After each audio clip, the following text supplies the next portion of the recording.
It's been described as a debacle, communities facing serious risks, people are angry, sceptical and fearful. I'm talking about the way governments in Australia have managed the Covid-19 pandemic and its impact on citizens throughout the country. I'm speaking with Debbie Brennan from Radical Women and the Freedom Socialist Party, whose recent paper is titled Privatization and Pandemic Profiteering, Time Up for a System that Started the Crisis and Can't Stop It. Debbie, that's a rather alarming conclusion. What are your arguments? What the problem that we're facing right now comes from is the fact that we're fighting a pandemic, which of course was caused by the global capitalist system. It's a system that doesn't have the capacity to solve it. And the reason it doesn't have the capacity is that it is based on running everything solely for the purpose of profit. How we've seen it being played out here in Australia, but it's hardly unique to Australia, is that everything about COVID strategy, including vaccination rollout, has been handed over to the private sector. This is an outcome of decades of neoliberalism, the privatization of services. So where decades ago we would have had a very dynamic public sector, including a public health system, we don't anymore. It's been starved. The entire public sector has been starved, and it's just living on a shoestring. As a result of that neoliberalism happening, here we are with a highly privatized, economy and services, which is in charge of fighting COVID. But the problem is that, for example, the Morrison government has been handing over the running of the hotel quarantining. That's just one example. They've handed over how to deal with the aged care crisis last year to a private consultant. And of course, they're handing over everything to do with the vaccination rollout to big corporations who are making massive profits. And the contracts for these handovers are secret. But even though they're secret, we don't know the exact amounts, we don't know the terms of these contracts, we know that they're into the billions. We certainly know what the outcome is. We've seen the schmozzles over hotel quarantining, over, aged care, and certainly saw the schmozzle over the rollout of the vaccination. We only need to remember what happened last year when the only vaccine that was, made available was AstraZeneca. No other vaccines were available for so long. And here we have only a population 60 and older who are eligible for becoming vaccinated relatively recently, that the rest of the population under 60 has been able to get vaccinated. And even then, with the AstraZeneca being the only thing on, the scene for such a long time, there was that big question about its safety, the blood clotting risk. So that's what we're watching, is the private sector running the show, and they're running it purely for profit, so that these tensions, these fears, these horrible situations that people are facing shows that people really, our safety doesn't actually, it's a secondary part of the picture. And then, of course, we've got the police and the army making sure that we're behaving properly. They're the ones enforcing the health restrictions. That's the problem. I want to come back to the police in a moment, but do you believe there's any one state that's done it better than the others? No, I don't see one. I see all of the states and territories here, and you're talking about Australia, are you? They're all floundering. They're all at different, degrees and stages of this going on, but they're all floundering, and they're all focused entirely on getting the economy going again, which is the buzz term, which of course is opening things up for business again. And when that is the priority, then people's health and safety becomes secondary. Focus now on the police. We've seen the response of the police to the far right, maybe not so much in the early stages, but lately. The left has usually been at the other end of the sticks and the bullets of the police. Where do you think this is heading with the police? I think in a very sinister direction. You're absolutely right that those of us who have been part of the anti-fascist movement in a few years ago, as you say, were at the other end of the baton and the pepper spray, while currently the far right who are hitting the streets have been, at the end of it. I think the issue is that the police powers and the police violence is escalating, and we are also seeing a clawing back of anybody's protest rights. So when we see the police doing what they're doing in controlling the far right on the streets, we should be thinking that that's us the moment we hit the streets again. What we're watching, and this is what is getting really, really ominous, is that we have seen Victoria Police actually fire bullets. They're doing that now. They're bringing military tanks into the streets. And so what we're watching, the escalation of the militarization of the police, which has been going on for quite some time. That's what we are facing. Sure, the far right is copying it at the moment, but I think we also need to keep in mind that the far right is not what the police and the capitalist state are worried about. They're worried about us who are in the union movement, us who are in the left, those of us who do protest for justice, and they're worried about us coalescing and gaining traction. So in a way, I think we're probably watching a testing ground. And I think many people have been asleep over the last years while this militarisation of the police has been going on. Well, the police have been working very hard. Governments have been working very hard at painting the police as community-minded, there to look after community safety. That's been the rhetoric for as long as I think any of us can remember. When we were on the streets, fighting off fascists, we were the violent ones and the police were there to protect the community safety against us. Now they're, allegedly protecting against, the far right, but they're also picking people off the streets who are in the wrong place at the, wrong place, wrong time. And all of that is done under the cloak of protecting community safety.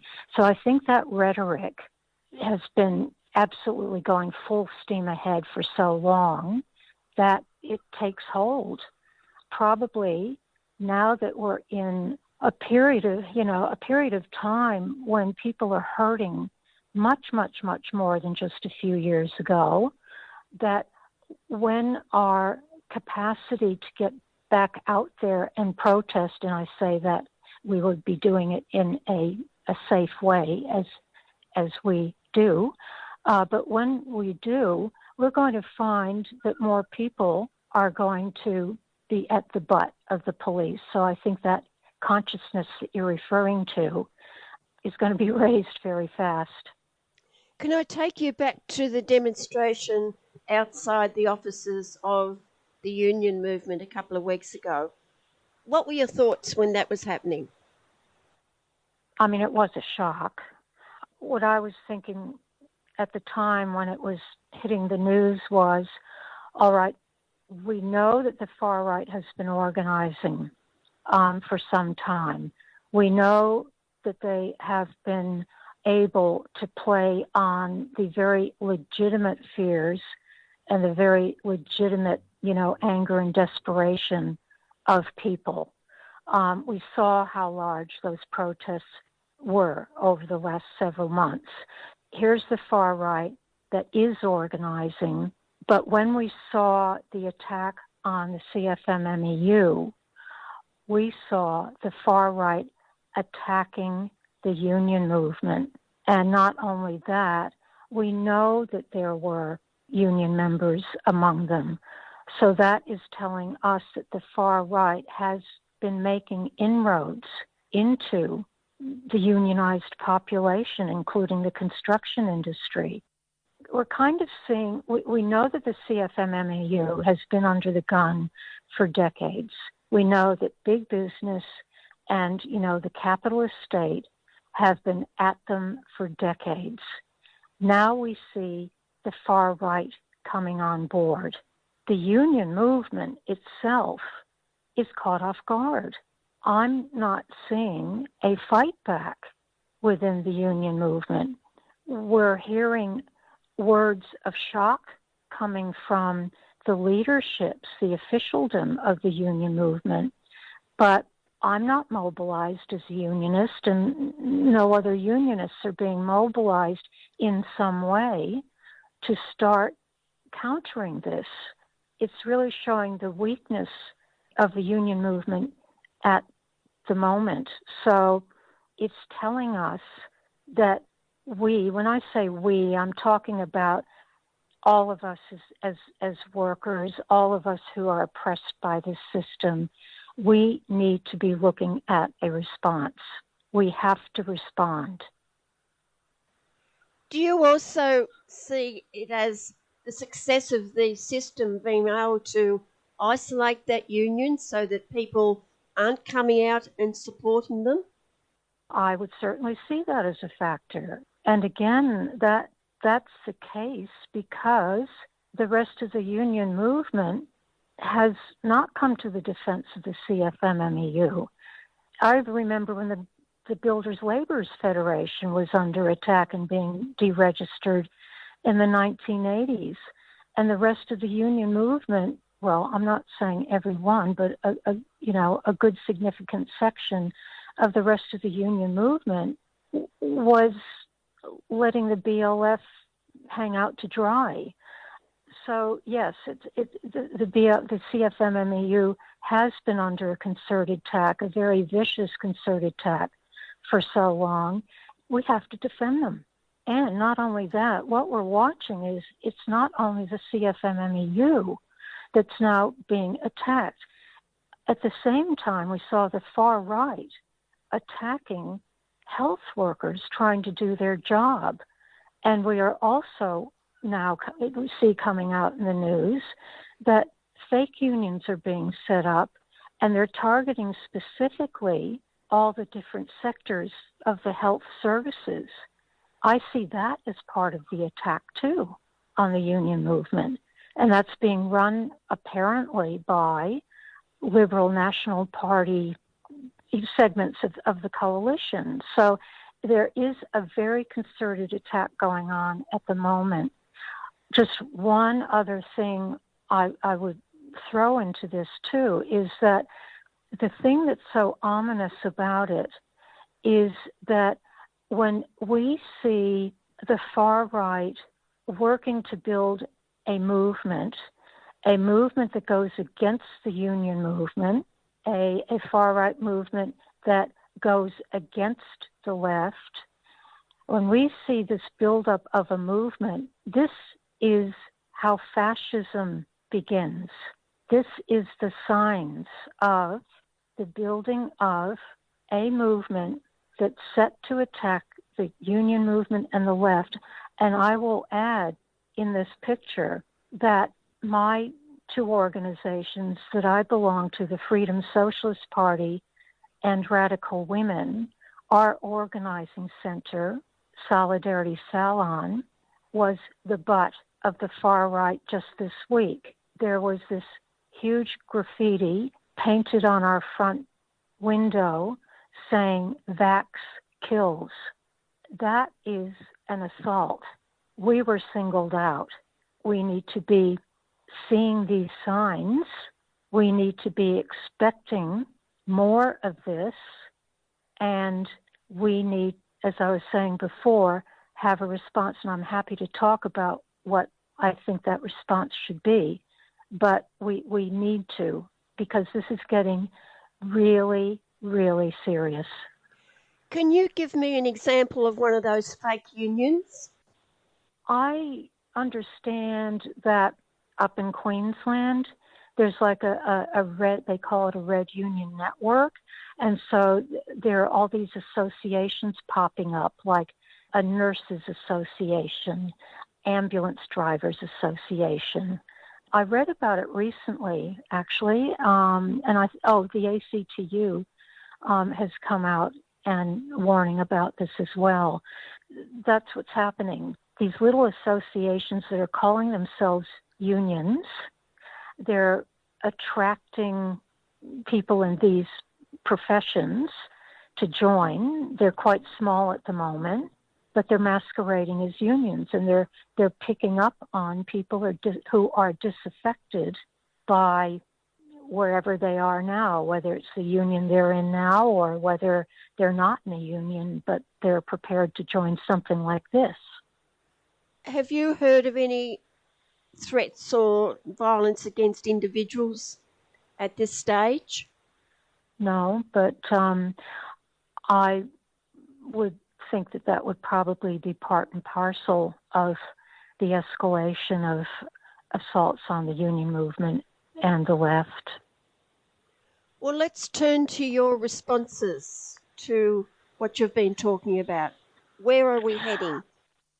There are two connected fronts to this. One front is to be organizing around real vaccination, universal. I'm not saying mandatory vaccination, I'm saying universal vaccination, so that nobody is left out, because we know that there are many who have been left out of vaccination. We need to be looking at reversing the privatization. We need to be looking at redirecting public funding from the private sector to the public sector. And in fact, Radical Women has initiated a petition to the federal and state and territory governments addressing this very thing with very practical, concrete demands, such as ceasing the outsourcing of responsibility for planning and implementing vaccines, stopping the outsourcing to the private consultants and big corporations, and instead fund and train and support an expanded public health service, public health vaccination and vaccine contact tracing and so on. We need to stop the outsourcing to the private sector. We need to redirect all funds that are going to the private sector, redirect them to resource the public sector at all levels, from hospitals down to community sectors.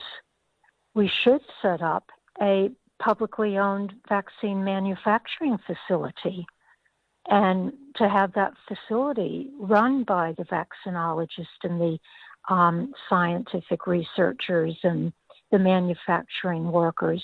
In fact, Australia once did have a publicly owned pharmaceutical body, which is now the CSL, the Commonwealth Serum Laboratories, which was privatized by the Keating government back in the 1990s. And now it's this multi-billion-dollar corporation, which is contracted by the Morrison government to be developing vaccines here. Well, that should not be happening. We should have a publicly owned vaccination facility.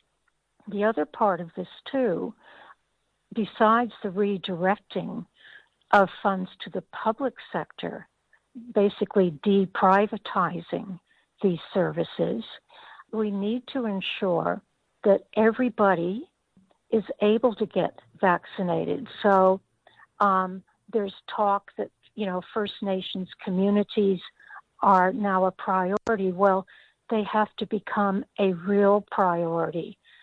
Prisons need to become priorities. People with disabilities, those who have been ignored all this time, need to be made a genuine priority where the vaccination needs to go to them, be culturally sensitive. Interpreters are needed. Everything should be thrown at providing this for those in the community who have been ignored. Also, all frontline workers should be vaccinated. They should not be left out. Workers on temporary visas should not be left out, regardless of, visa status or citizenship status. Everybody should be able to get vaccinated. The barriers have to come down. So that's got to be addressed, and that is being addressed in the petition. But another important part of this is that it's got to be global, and this is where, the federal government here, it's being told in this petition, fight for global vaccination, fight for an internationally coordinated program of vaccinating everybody in the world. I read a shocking statistic recently of less than 20%, this is globally, less than 20% of the low-income countries of the world are vaccinated. They're just not even getting their first jabs.